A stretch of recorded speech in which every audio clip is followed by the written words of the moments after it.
I'm Maria Menounos, and you're tuned in to AfterBuzz TV, the ESPN of TV talk. Now, let the buzz begin. I mean, where do we even start today, guys? It's crazy. Dunno. Finally, like last week, I was so happy, and now I'm just like, guys. Just when we thought we had like a little handle on it, Right? things start spiraling even to more chaos and confusion. I know, it's crazy here, guys. I'm Jessie, and we are here with the new Pope after show here on AfterBuzz TV, Season 2, Episode 5. I'm here with my boy, Your boy LG, co-host, what up? Let's do LG, it. Let's yes. do it. And we are just like both kind of like, just the whole thing is... It's an ish show. Ish show. It is. We don't know who to trust. There's all these factions peeling off, and it's basically descended into a Game of Thrones like mafia. It is. It's getting so crazy. It's so weird though, because like the way that they have this whole show played out, it's kind of, there's some like form to the show, but it's all chaos. Because again, this week, like last week, it starts with a famous person coming to see the Pope. Right. So this time it's Sharon Stone, and this goes back to in one of the prior episodes. He says, "Oh, my idols are like Marilyn Manson, who showed up last week at the beginning, and now it's Sharon Stone." That was great. And it was just, yeah, such a weird interaction with her as compared to last week with Marilyn Manson. So I love how it's always awkward, but somehow I don't know if it's he or the dialogue is always somehow is able to be saved, because I thought he came out with kind of a diss, and that when he said Sharon Stone didn't have anything for him, and she was able to like not only cross her legs to make them feel better, but come up with the shoes as a gift. I don't know. The audience knows what I'm talking about, but I thought it was a brilliant save. He's been real petty, man. He's been real petty. yeah, so like obviously, like that movie that she's in, right? Basic Instinct, yes, right. Where that's she where she crosses crosses her legs. Like yeah, he and they must had that have quick like flash, liked yeah. that, and so she can't cross her legs, right? Right. She didn't bring him anything. She was wearing black, and so I was thinking about it because I was like, why is she dressed in all black to see the Pope? That's kind of weird. Yeah. And I was like, Marilyn Manson was too, but I think he always wears black. So I was Okay. just looking it up, and in the Roman Catholic tradition, black garments signify humility. Okay. So they say that a lot of times when people come and visit the Pope, they wear long black dresses with high collars and long sleeves, and that's what she was doing. Okay. And then she was wearing the scarf and everything. So I was just curious about it, because I was like, why is she dressed in all black? Like she's like at a funeral or something. Yeah, right. Is she mourning Lenny? Like, what is she doing? But yeah. Thanks for clarifying that. Yeah, so it was just like a weird interaction with her. And I thought it was funny that he was asking her, like, what can the church do to be more eloquent? Yes, I mean, one of the things, I mean, we know he's very insecure. We talked about Yes. he's fragile. And one of the things I like about him is that he does wear his feelings on his sleeve, like to the point when he admits certain things, like, God doesn't like me. It's so jarring, but it's also disarming, and Right. you kind of have a bit of compassion for him. Right. And who knows, maybe that's part of his technique, because every communication he has seems to go around this little circle, about where there's this awkward moment where Yes. he puts somebody off guard, not an insult, but a kind of like sub dig, and then he comes out with the humility of, well, God doesn't love me, and then he comes around and saves the interview, and they're able to meet halfway. It's this really interesting process, the way he goes about like getting things done. I don't know, does that make sense? Yeah, no, that's Okay. so weird that I didn't even think about it, but it's true.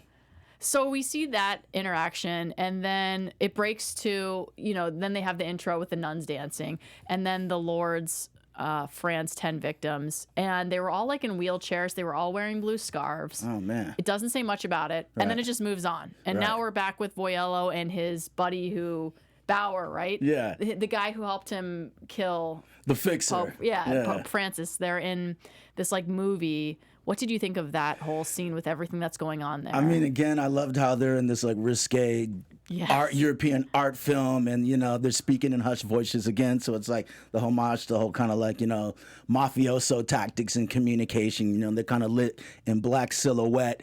But what the biggest thing I got from that was, while Voyello was feeling kind of, I guess, feckless, Bauer is able to point out with this recent terrorist attack in Lourdes, or Lourdes, how do you say it? Yeah, Lourdes, I think.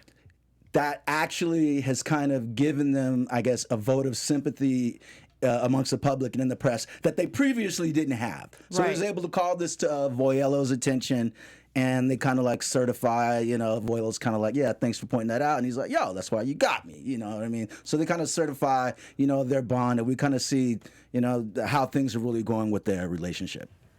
Right. So we see that. And then he also, I don't know how this guy's getting his information, but he also knows that there's an alliance between Spalletta and Thomas Albrecht. Yeah. I mean, where did he get that? This is like he knows everything. This guy, he literally must have everything tapped. Because if they were talking about tapping the nuns, then why wouldn't anybody else tap the priests and the cardinals? That's true. Yeah. So he knows this. And Voyello kind of just says he thinks that they're going to, crash and burn. And so this guy's like, just let him.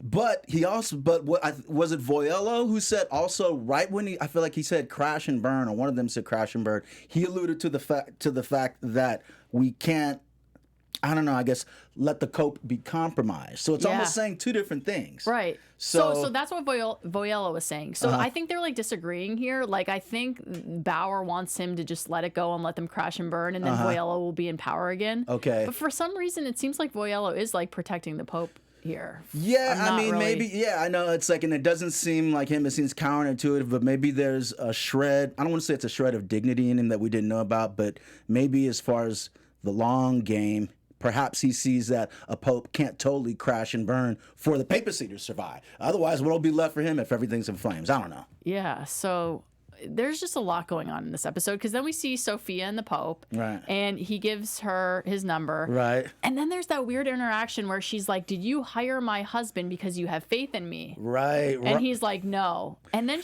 I feel kind of bad for her at this point.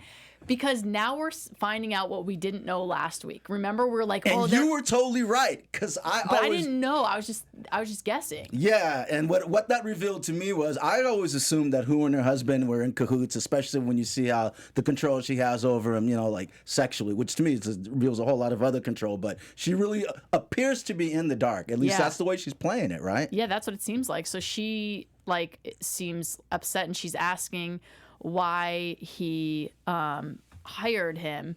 But the Pope, every time Sofia asks a question, he never answers. And we'll get back to that later, because he does it again multiple times later. His evasive dodge and duck. And he doesn't tell her. So she's confused. And then we see her husband doing lines of coke.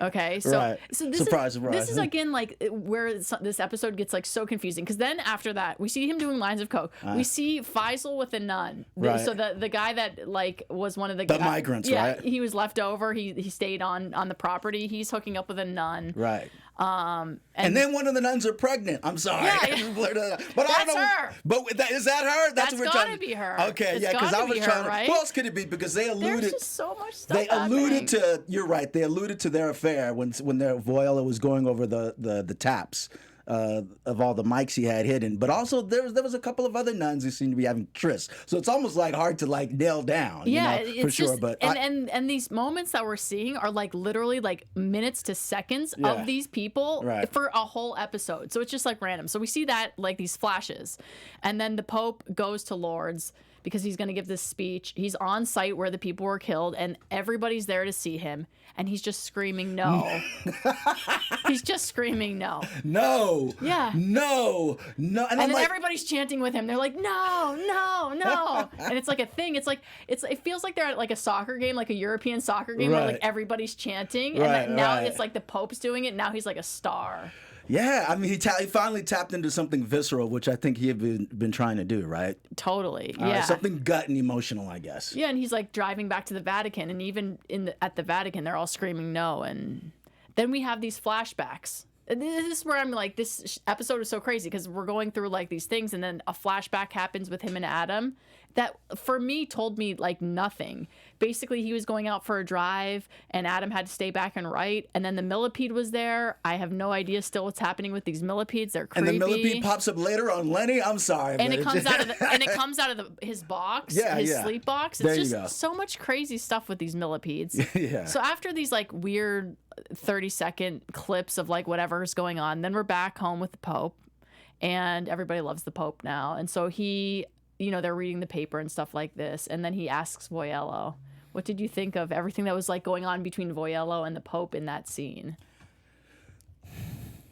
I still can't get a handle on it. I don't think it moved the ball forward. My mind's immediately thinking because I feel like the Pope only showed his hand when he met with Sofia again, and he talked about his solution for marriage. And I know we haven't gotten there yet, but I guess I didn't know what to take from his meeting with Voyello. How did it move the ball forward in your opinion? Or did it? So it was a really confusing scene because it seemed like the Pope, Sofia, and Spalletti were all on the same page. But then Voyello said something that made the Pope feel like, even though he was like a superstar now because all these people are chanting and they love him now, it didn't mean anything.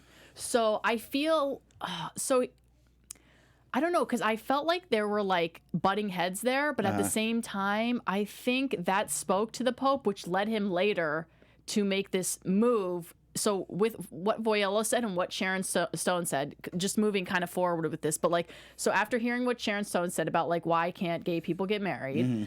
And then Voyello said, oh, the chant was good and everybody loves you, but it doesn't really mean anything. So I think he like took those two things. And then later when we see Sofia's at home, and her husband is leaving, and she's like, where are you going? He's like, oh, just like some stupid meeting. And you can see her as he leaves, like she kind of feels a certain way. So she starts making a phone call, and you're like, who's she calling? And the phone rings forever. And while the phone is ringing for a good 2 minutes, we're seeing, again, all these random clips of stuff happening. You know what I mean? Like the nuns, Esther, Gutierrez, like everybody. It's like crazy. And he's in the nude, right? Like he just had some liaison or something? I don't know. And his buddy's in the shower, and there's like a whole refrigerator full of liquor. Like all this stuff's happening. And you're like, oh, who's actually calling who? Right. And Sofia is calling the Pope, which is what I expected. And he answers the phone, and he's like, I wanted you to think your call didn't matter. Because it's only Danny and her that has his phone, so he knows it's her calling. Right. But they go on like a little date or whatever, and he tells her, I think what I'm going to do is I'm going to do that interview, and I'm going to tell them,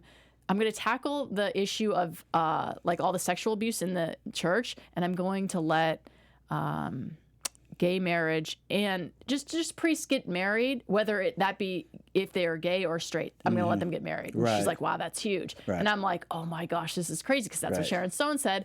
And then also Voyello like saying like, oh, the chanting of no doesn't mean anything. Well, this means something. It means something. It's huge. Obviously, it's going to send a shockwave, because then they'd be co-signing homosexuality, which to me is neither here nor there, except then they're not. Then it goes to whether we're following the Bible or not, whether we can update the Bible as God's word. Right. That was the issue. And I'm so glad you mentioned that, because then they're talking about that, and she's like, oh, so you're just gonna like update the Bible like it's an iPhone, and that's what he was saying to Sharon Stone about you can't update the Bible. And it's then not, the same it's not thing, an iPhone. then Sophia said the same thing to him, right? Yeah. Okay. So it's so funny that happens. But you know what it made me think of? Remember one of the first episodes when Esther first met Fabiano? He was talking about, I'm a watch repairman, but my job kind of sucks now because nobody wants anything repaired anymore. They want things replaced. Okay. And Esther said, you can't replace everything. And then the Pope to Sharon Stone this episode was like, oh, you can't, like iPhones can be replaced, but the Bible can't be. Right. But then now he's going back on his word to Sofia, and he's saying, oh, I'm replacing the Bible. So it's like all this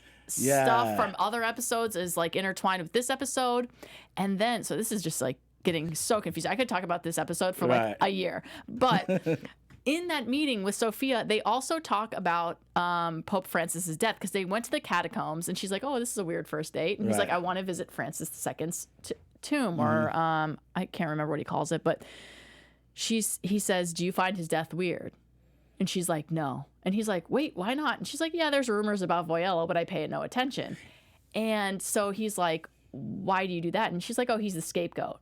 So I feel like this is either Sofia is really blind to everything, or she's totally deceitful and she can't be trusted, man. Yeah, or she's totally on Voyello's side and she knows what's going on, and she's like, I don't care because I wanted the same thing to happen. Right. There you go. Yeah. There you go. So she's, whether he was killed or not, she's not even making an issue of it. It's almost like irrelevant at this point to her. Yeah, totally. That kind of gave me chills. Yeah. And but at the same time, where this conversation is leading is where he finally makes that decision, to allow his priest to marry, because basically if they have these drives and have these urges, he's saying, well, maybe at least we can focus them, or channel them, which I don't know, which seems like a good idea, but I don't necessarily still know how practical it is. But yeah, with that said, it's very compelling, and I'm left kind of on the fence with Pope John, only because while he's a great idea man, and I appreciate that part of him, sometimes it's so hard to like navigate his ego and his eccentricities to pull things out of him. It's very frustrating. Yeah. I mean, and that's what you were talking about earlier. We were talking about him because he just has changed so much that he was like, this depressed, fragile guy. Right. And now he has like this ego and... He has a huge ego with low self-esteem. Yeah. And he does, because even in this scene, he talks about he was the one vote for Lenny. Right. At the conclave. Right. Because God hates him. Which is very telling. That's not the first time he said it, so... Yeah, so that's all that's going on with the Pope, basically. Right. And then again, we go through these like 5-second clips of like Esther and the nun and Gutierrez. So let's just start with Gutierrez because it's just so short. But Gutierrez is still hooking up with that dude. Right. Even after he confessed last episode. Right. What do you think of that whole? I mean, I'm not surprised, and I know we both love and have affection for Gutierrez. I love it, so I'm like, just do it because I want him to be happy. At this point, he's like doing the least evil, in my opinion. Between let him drink and have his affair, because I still trust him more than anybody else. Yes, I totally agree. So thank you. Yes, I love Gutierrez. So whatever with that. The nun is pregnant with Faisal's son, because you see him, or a son. I'm assuming it's a son. It might be a daughter, but you see him laying his head on her. Okay. So that was her telling him, and he's kind of acknowledging that. Yeah, he's like listening to the baby. Yeah. Oh, okay, yeah. Yeah. Okay. So that's just that. And then Esther. I mean, come on. Tell me what you think about Esther, because all hell's breaking loose. Poor with this Esther girl. is just getting I feel so bad. Out. She like is. Literally. Yeah. Like literally, she's turning tricks left and right. She and, is. I mean, I guess the only thing you can say at the end of it is that this time she is appear to be getting paid for it. Yeah. But the whole thing, the way it went down with this cheesy Fabiano, I hate that guy. and the way he's like making these side deals with the landlord and with whatever, this invalid who she sees as shut in. Yeah. It's totally grimy and unsettling. Yeah, so it's at the end of the episode, grimy. she pieces out. She gets her son and she leaves. Thank goodness. And you know where she's going. Where's she going? I know where she's going. I'm not going to tell you yet. Okay. Because the last thing that happens that I think is like the biggest thing of the episode, and I'm like praying to God that he comes back, is Lenny is like letting out sighs. That's what So get this. He lets out a sigh. He takes 415 breaths, and he lets out a sigh. So I was like, what does that number mean? Because then he breathes 414 times and lets out a sigh. So I looked it up, and there's an angel number 415. Shut up. Yes. And it's a message that the life choices and changes you are making or considering are in alignment with your divine life purpose and soul mission. So I don't know what Our girl Jess on the ball. Yeah, no, but basically he's ordained to come back. Yeah. What we've been wanting, and I don't need to say this for predictions. I was like, when Lenny comes back, everything is going to be solved. All this chaos, but they keep stretching it out, and I think you're pointing to something right on for digging that fact up. But you're pointing to something that has to happen. There's no way he's not coming back and things are going to change. So yeah, I might be reading like way too into this 415, but like I'm thinking that it means like Lenny knows what's going on with everybody, and this is like their I can't remember the exact words I used with this, but this is their life. Like he's noticing their life choices and decisions, and like I feel like he's gonna come back, and then he's gonna like. Yeah, Lenny's. We know he can have these out of body experiences. He's omnipresent, so yeah, he's gonna. I can't wait for him to come back and set things straight. I know. So I thought he was dead last episode. So we know he's still here, and he's starting to make like noise. 415 breaths, then 414. Now they're expecting 413. They're broadcasting it on the radio. Right. So Esther is going to Venice to stand outside. Because everybody, you start seeing people getting off boats in Venice, so everybody's going to see the Pope. And that makes sense for Sharon to see Lenny. I was just wondering where she's going to stay, like in the long run. That's where I feel for her. But yeah, I don't know where she's going to stay, but yeah, her place is out there. Yeah, with the other ride or die nuns from the Lenny Hive. Oh, I can't wait till Lenny comes back. We need him so bad. Yeah. So that's about it for this episode. Right, It's right. been crazy. There's so much going on. I can't wait to see what happens next episode. But little break from this episode to talk about the most scandalous pope for this week. The most scandalous pope for this week. Thank you, Jess. This week we have Pope Urban the Sixth. And when your tenure tears the church in two, consider your spot on the not a great pope list secured. Pope Urban's election in 1378, also known as the time when there were two and later three competing popes claiming for the title of the church leader, a la Game of Thrones, the same thing I alluded to. So it's a very timely factoid. Yes. Urban also had no problem using violence to dispatch his enemies and basically take out hits. Bam. Dang. So what we're dealing with is right along with what we're seeing, on the new pope, and I didn't know it could get worse, but it's getting worse. Oh my gosh. Maybe Maybe Lenny made you read that pope today. Yeah, we're in sync with what's going on, and it's kind of sad. But a side note. Well, again, I didn't mean to brush off the whole thing about the marriage as being a possible cure and all, but I like the idea of it conceptually. I love it. But again, Yeah. I don't see that solving the corruption. Yeah. Even something like this scenario, where would the corruption will always be there? Right. I don't know. I think so too. Just because they're so deep in it right now, it's so bad. Yeah. So that's all we have. So I want to know what your predictions are for next week.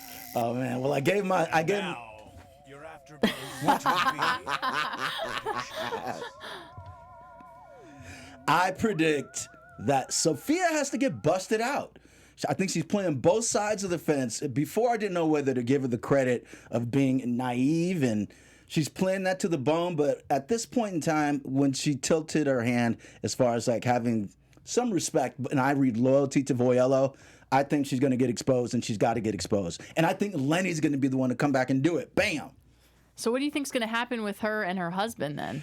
I don't know. I hadn't even thought. Are you on her side or her husband's side? I'm not on either of their sides. all right. I hate the lot of them. They all all need right. to burn I'm on in her hell. side. Okay. Well, I don't know because I don't know exactly what's going on with her, but I'm on Voyello's side. I love Voyello, even though Okay. he's shady. Yes. I'm let's go, dude. Okay. But yes, I think so. I don't know what's gonna happen with Sofia next episode. I think her eyes are just now opening to what's going on with her husband. Okay. And so I think there's gonna be some turmoil in that relationship. I don't think they're gonna make it.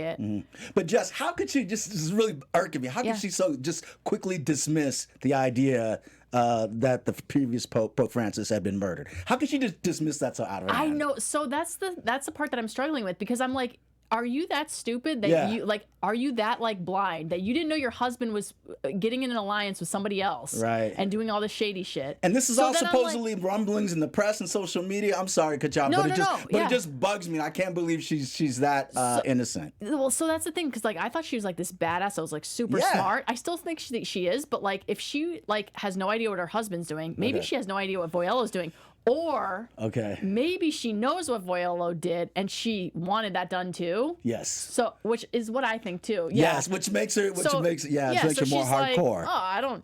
I'm not paying it any attention. He's a scapegoat. We blame everything on Voyello because he's a scapegoat. Nothing ever happened. Wow. So I think Good she's just point. diminishing what the rumors to the Pope, so the Pope leaves it alone. Right. But I think she's on Voyello's side. She is not with her husband because she now knows her husband has something else going on. So I think we're going to see that exposed more Very next episode. interesting. I know. I can't wait to see. And then also, so I watched the previews for next episode. Okay. I know you don't like to do that, but I I don't, but did. that's okay. And I heard them saying 129 breaths.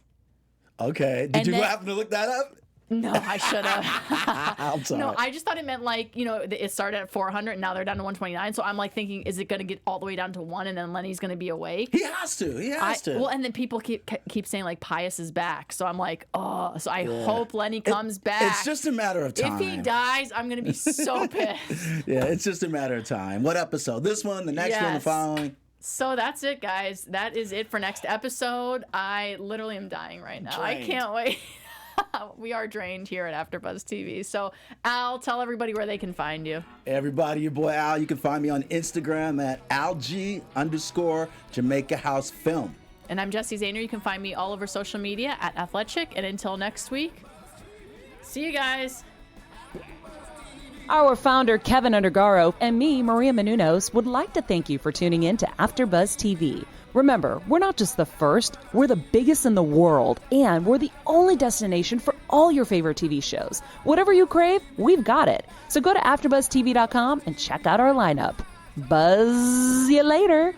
The views expressed herein are those of the hosts only and do not necessarily reflect the views of AfterBuzz TV or its owners or principals.